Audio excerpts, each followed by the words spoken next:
स्वागत है आप सभी का हमारे इस नए YouTube चैनल मोहित भट्ट संस्कृत में, जहां हम चर्चा करते हैं, जहां हम मार्गदर्शन देते हैं प्रतियोगी परीक्षाओं के बारे में। और ये वीडियोस न केवल संस्कृत से संबंधित हर प्रतियोगी परीक्षा के लिए उपयोगी है, बल्कि ये कक्षा 9 से लेकर के कक्षा MA तक के विद्यार्थियों के लिए भी समान रूप से उपयोगी सिद्ध होंगे, ऐसा मुझे विश्वास है। आप सभी इस चैनल को लाइक करें, शेयर करें, सब्सक्राइब करें, बेल आइकन को प्रेस करें ताकि आपको आने वाले वीडियोस उपलब्ध होंगे। हम आज के इस वीडियो में चर्चा करने जा रहे हैं जो आने वाली जो भर्ती परीक्षा है हमारी रीट की, जिसके लिए बहुत ही महत्वपूर्ण टॉपिक जिसका नाम है वर्ण विचार। वस्तुतः मनुष्य के सभी व्यवहार वांग मूलक होते हैं, अर्थात वाणी और भाषा का महत्व सर्वतोभावेन है। और भाषाओं में भी संस्कृत भाषा, देव भाषा, सुर भाषा ये सर्वश्रेष्ठ भाषा है, परिष्कृत भाषा है। किसी भी भाषा को सीखना हो तो उसके लिए उसके व्याकरण का ज्ञान होना नितांत आवश्यक है। व्याकरण वस्तुतः वेद का अंग है। वेद के 6 अंग हैं: शिक्षा, कल्प, व्याकरण, ज्योतिष, निरुक्त और छंद। इन 6 अंगों में, वेद के इन 6 अंगों में व्याकरण प्रधानतम है। और ऐसा कहा गया है कि प्रधाने च कृतो यत्नः फलवान भवति, कि प्रधान में किया गया प्रयास फलवान होता है। और हम सभी मिलकर इस सीखने और सिखाने के इस मंच पर प्रधान में प्रयास कर रहे हैं, अर्थात व्याकरण में प्रयास कर रहे हैं, व्याकरण को सीखने और सिखाने का प्रयास कर रहे हैं। हम आज इस वर्ण विचार प्रकरण को पढ़ें उसके पहले कुछ आधारभूत बातों का ज्ञान ले लेते हैं। प्राचीन काल में एक गुरु थे जिनका नाम था वर्षाचार्य, और उनके एक शिष्य हुए जिनको आप सब जानते हैं, महर्षि पाणिनि। महर्षि पाणिनि ने भगवान शिव की उपासना करके उनसे 14 सूत्र प्राप्त किए। भगवान शिव का एक अन्य नाम महेश भी है, आप सब जानते हैं, ब्रह्मा विष्णु महेश। तो महेश अर्थात भगवान शिव से जो सूत्र पाणिनि को प्राप्त हुए, उन सूत्रों की संख्या थी 14। कितनी संख्या थी उनकी? 14। और भगवान महेश से प्राप्त होने के कारण उन सूत्रों का नाम रखा गया माहेश्वर सूत्राणि। और माहेश्वर सूत्र संख्या में 14 हैं, जिनका एक बार हम उच्चारण करते हैं और उसके पश्चात इन वर्णों के बारे में प्रतियोगी परीक्षाओं में कैसे प्रश्न बनते हैं उस पर भी हम चर्चा करेंगे। माहेश्वर सूत्र इस प्रकार है: अ इ उण, रिल ऋक, ए ओंग, ऐ औच, हय वरठ, लण, य मंगणनम, झ भय, घढधश, जब गड़दश, ख फ छ ठ थ चट तौ, क पय, शश सर हल।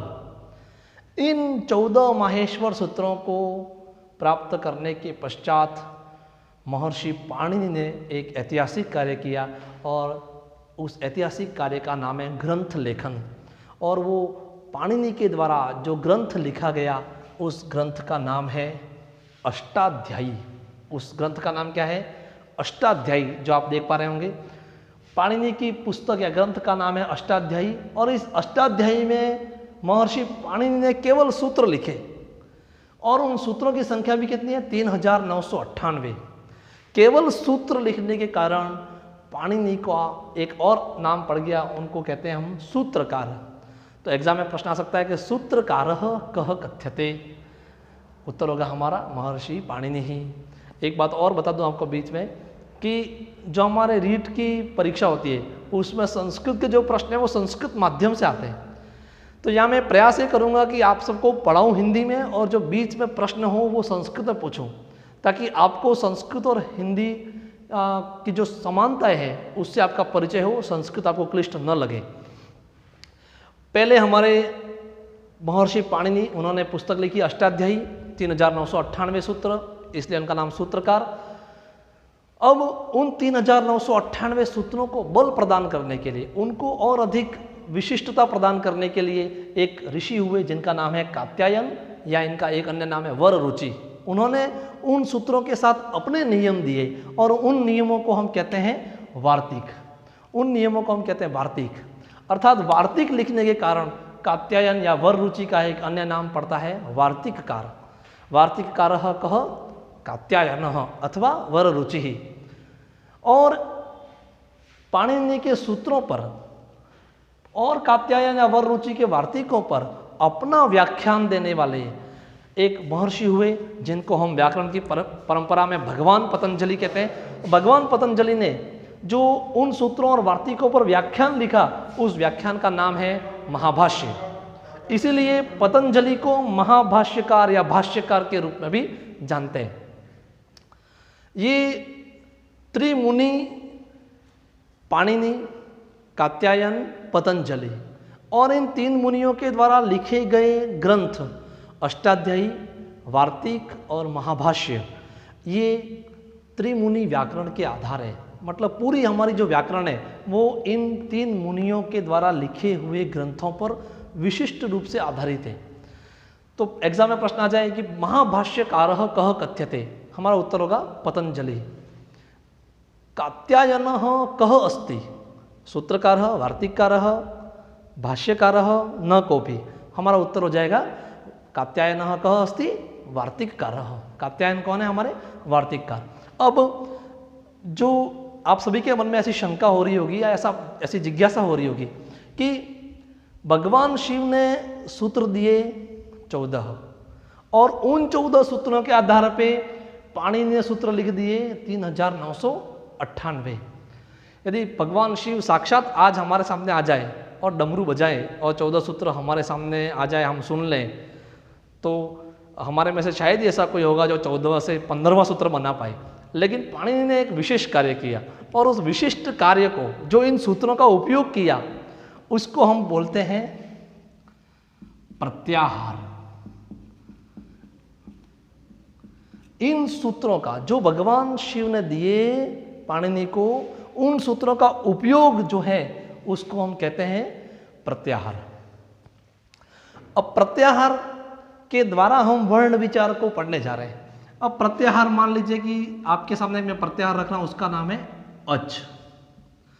अच अच एक प्रत्याहार है जिसका निर्माण हमको इन माहेश्वर सूत्रों में से करना है। और ध्यान लगाना है कि अ कहां पर है, आप देख पा रहे होंगे अ, और एक वर्ण और ढूंढना है, वो है हमारा च। आप सब जानते ही है, च यहां दिख रहा है। वैसे एक च यहां पर भी है, लेकिन ये पूर्ण है, ये हलंत है, हमको हलंत तक जाना है। हमको अ से लेकर के च तक के वर्णों को गिनना है, लिखना है। लेकिन ध्यान ये रखना है कि प्रत्येक माहेश्वर सूत्र का जो अंतिम वर्ण है, ण, क, ङ, च, ट, ण, म, ञ, अंतिम वर्ण इत संज्ञक है। अर्थात उस अंतिम वर्ण का नाम इत है। संज्ञा का मतलब नाम। ण का नाम क्या है, इत। क का नाम क्या है, इत। ङ का नाम क्या है, इत। और जिसका भी नाम इत होता है, संस्कृत में एक सूत्र है तस्य लोपः, उसका क्या हो जाता है, लोप हो जाता है। आप सब सोच रहे होंगे सर लोप क्या है, तो उसके लिए भी संस्कृत सूत्र है अदर्शनम लोपः। जिसका दर्शन नहीं हो वो क्या है, लोप है। तो ण का नाम है इत, इत का लोप होता है और लोप का अर्थ है अदर्शन। अर्थात अ से लेकर के जब च तक के वर्णों को लिखेंगे तो बीच के हलंत अक्षरों को हम नहीं लिखेंगे। आप सब बोलेंगे और मैं लिख रहा हूं अ, ई, उ, री, ली, ए, ओ, ऐ, औ। च आ गया, च से पहले तक हमको रुक जाना है। हमने अच प्रत्याहार बनाया और उसके वर्ण अ, ई, उ, री, ली, ए, ओ, ऐ, औ। ऐसा भी पूछ सकते हैं कि अच प्रत्याहारे कति वर्णाः सन्ति। तो अच प्रत्याहार में कितने वर्ण हैं, तो हम उत्तर क्या देंगे उसका, 9। अच प्रत्याहार में कितने वर्ण हैं, 9। ऐसा भी प्रश्न आ सकता है कि निम्नलिखितेषु कस्मिन् प्रत्याहारे 9 वर्णाः भवन्ति। निम्नलिखित में से किस प्रत्याहार में 9 वर्ण होते हैं, 9 अक्षर होते हैं, तो हम उसको हम गिन करके आराम से देख सकते हैं। अब ये जो अच है, अच, इसको हम किसी और शब्दावली में क्या कह सकते हैं, स्वर। स्वर कह सकते हैं। अच कितने हैं, 9। तो अच का ही नाम हमें स्वर दिया, तो स्वर भी कितने हो जाएंगे? 9। एग्जाम में ये बहुत महत्वपूर्ण प्रश्न है और संस्कृत प्रतियोगी परीक्षाओं में बहुत संशय रहता है कि स्वर कितने होते हैं। कई जगह पे इसके विभिन्न उत्तर हो सकते हैं, लेकिन जो सही उत्तर है वो है 9। अच कितने हैं? 9। स्वर कितने हैं हमारे? 9। अब इन स्वरों का हम थोड़ा सा विभाग करते हैं, सामान्य विभाग। इन 9 स्वरों में हम ह्रस्व स्वर को निकाल रहे हैं। ह्रस्व स्वर, ह्रस्व स्वर मैं लिख रहा हूं, आप संख्या भी गिन सकते हैं, साथ में बोल भी सकते हैं। अ, ई, उ, री, री। ह्रस्व स्वर कितने हो गए हमारे? 5। अब तक हमने 2 प्रश्न देखे। कति स्वराः भवन्ति? 9। ह्रस्व स्वराः कति सन्ति? 5। हमको ऐसा भी प्रश्न बन सकता है कि निम्नलिखितेषु ह्रस्व स्वरः नास्ति। निम्नलिखित में से 4 ऑप्शन है, उनमें से कौन सा ह्रस्व स्वर नहीं है या कौन सा ह्रस्व स्वर है, ऐसे प्रश्न बन सकते हैं। आते हैं हम दीर्घ स्वर की ओर। दीर्घ स्वर, अब दीर्घ स्वर क्या है? संस्कृत में अ जब कह दिया है तो उसके अंदर आ का समावेश हो चुका है, वो दोनों सवर्ण है, अ कहने से आ का बोध हो जाता है। तो दीर्घ स्वर में यहां से निकल रहा हूं और आप सब बोलें, साथ साथ में गिनते भी रहें। आ, बड़ी ई, ऊ में से बड़ा ऊ, री, दीर्घ री, री का दीर्घ नहीं बनता है। ए, ओ, ऐ, औ। संख्या हो गई इनकी 8। आ, ई, ऊ, री, ए, ओ, ऐ, औ। अर्थात दीर्घ स्वर कितने होते हैं? 8। जब भी स्वर की संख्या पूछी जाए तो आप इन दोनों को मिला करके 13 न करें, वो गलत उत्तर हो जाएगा। स्वर है हमारे 9, ह्रस्व स्वर है 5, दीर्घ स्वर है हमारे 8। संस्कृत में एक तीसरे प्रकार के स्वर भी होते हैं जिनको हम कहते हैं प्लुत स्वर। प्लुत स्वर का मतलब है कि किसी को बुलाने में, दूर से बुलाने में जब हम किसी स्वर को लंबा बोलते हैं, ओ, आ, जो जिस वर्ण का उच्चारण लंबा हो रहा है उसको हम प्लुत स्वर कहते हैं। और प्लुत स्वर ये सभी है, इनमें से प्रत्येक को हम प्लुत बोल सकते हैं, प्रत्येक का लंबा उच्चारण हो सकता है।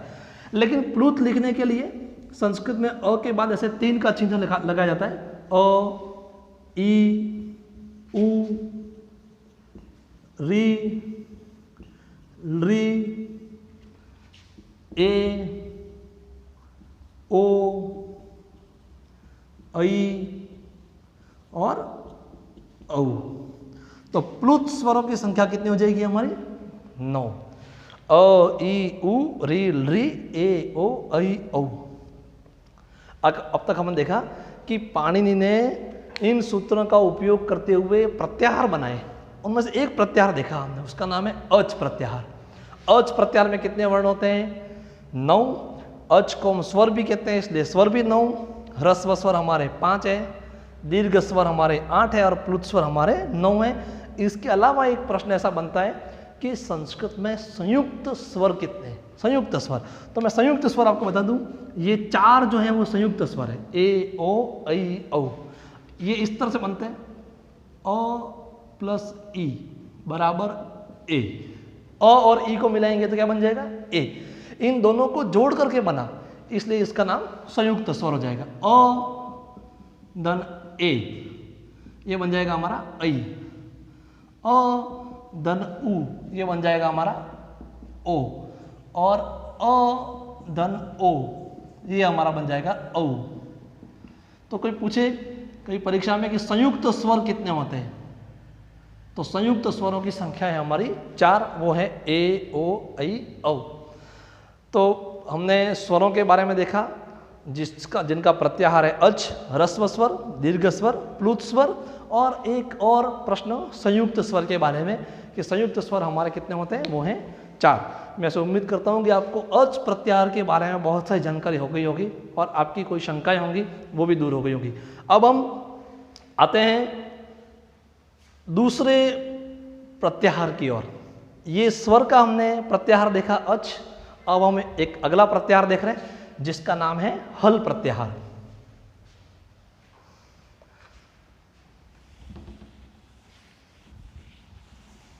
अब हम पढ़ने जा रहे हैं एक नया प्रत्याहार, हल। आप सोच रहे होंगे कि ऐसे कितने प्रत्याहार होते हैं, तो प्रत्याहारों की संख्या के बारे में भी हम आगे चर्चा करेंगे। हम जो नया प्रत्याहार, दूसरा प्रत्याहार पढ़ने जा रहे हैं उसका नाम है हल। अब आप सबको प्रत्याहार बनाने आ गया होगा कि माहेश्वर सूत्रों में ह ढूंढना है, ल हलंत ढूंढना है, और ह से लेकर के ल तक के वर्णों को लिखना है, बीच के हलंत अक्षरों को छोड़ देना है, क्योंकि वे ईत संज्ञा के, ईत संज्ञा होती है तो उनका लोप होता है, और लोप का मतलब आप सब जानते ही हैं, अदर्शन होता है। तो आप सब बोले हैं और मैं लिख रहा हूँ, आप सब गिन भी सकते हैं साथ साथ में, और लिख भी सकते हैं, बोल भी सकते हैं। ह से लेकर के, अर्थात हयवरट के ह से लेकर के हल के ल तक हमको चलना है। मैं उन अक्षरों को लिख रहा हूँ, ह य व र ल य म ग न न झ भ घ ढ ध ज ब ग ड द ख फ छ ठ थ च ट त क प श स। मैंने क्या किया, हयवरट के ह से लेकर के हल के ल तक के वर्णों को लिखा, बीच के हलंत अक्षरों को छोड़ते हुए। तो आप सबको बता दूं कि ह य व र ल से गिनेंगे तो इन वर्णों की संख्या कितनी हो जाएगी, 34 वर्ण हो जाएंगे ये।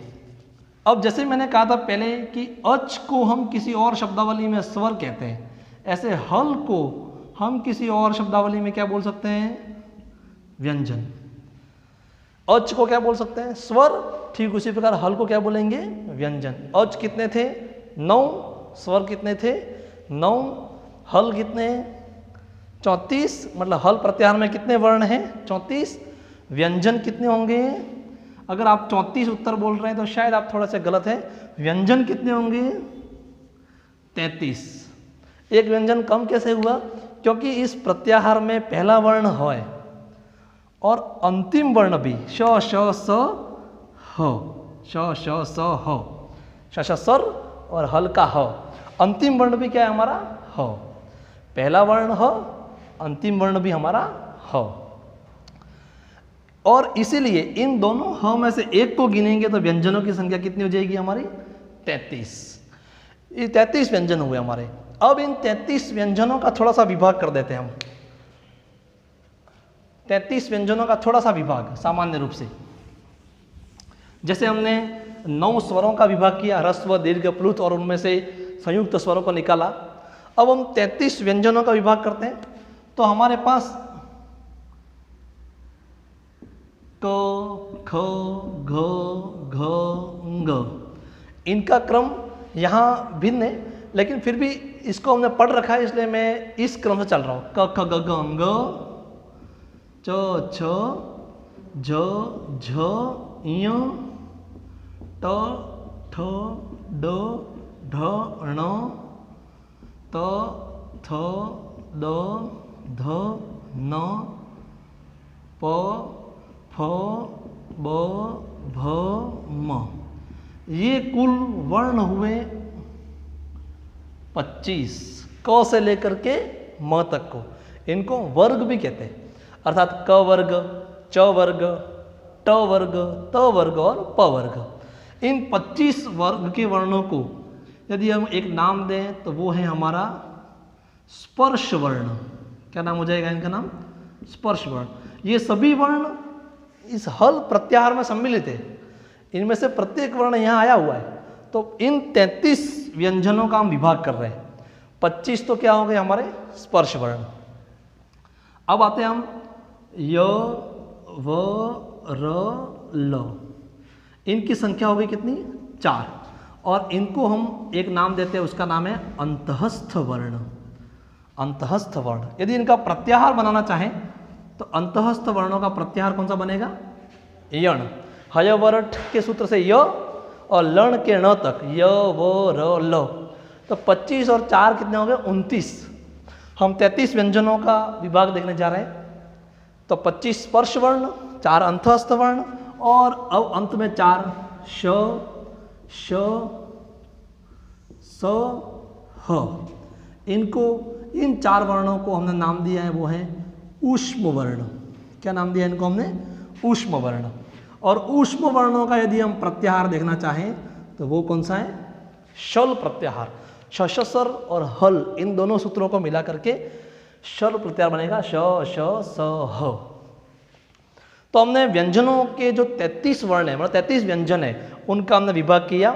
25 स्पर्श वर्ण, 4 अंतःस्थ वर्ण और 4 ऊष्म वर्ण।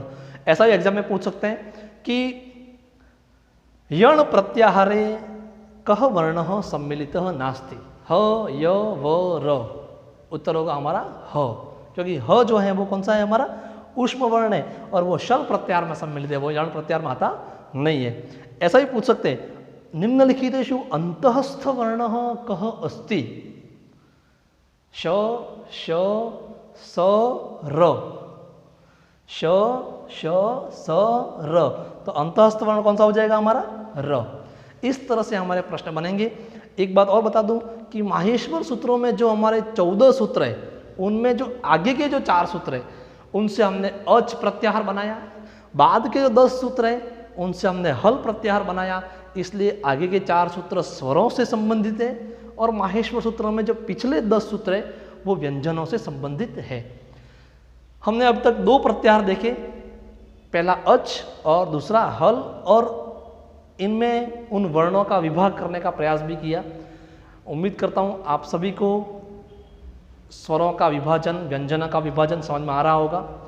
अगली कक्षा में हम चर्चा करेंगे प्रत्याहार, अर्थात ये जो हमने 2 प्रत्याहार पढ़े अच, हल, ऐसे कितने प्रत्याहार बन सकते हैं, किस ग्रंथ में कितने प्रत्याहार हैं और एग्जाम में किस तरह से प्रत्याहारों के प्रश्न बन सकते हैं, इस पर चर्चा करेंगे। आने वाले वीडियो में हम पाणिनीय शिक्षा के अनुसार वर्ण विचार को भी पढ़ेंगे, उच्चारण स्थान, आभ्यंतर और बाह्य प्रयत्नों में भी चर्चा करेंगे। आप सभी इस चैनल को सब्सक्राइब करें, शेयर करें, लाइक करें। आप सभी का स्नेह ऐसे ही बना रहे। बहुत बहुत धन्यवाद।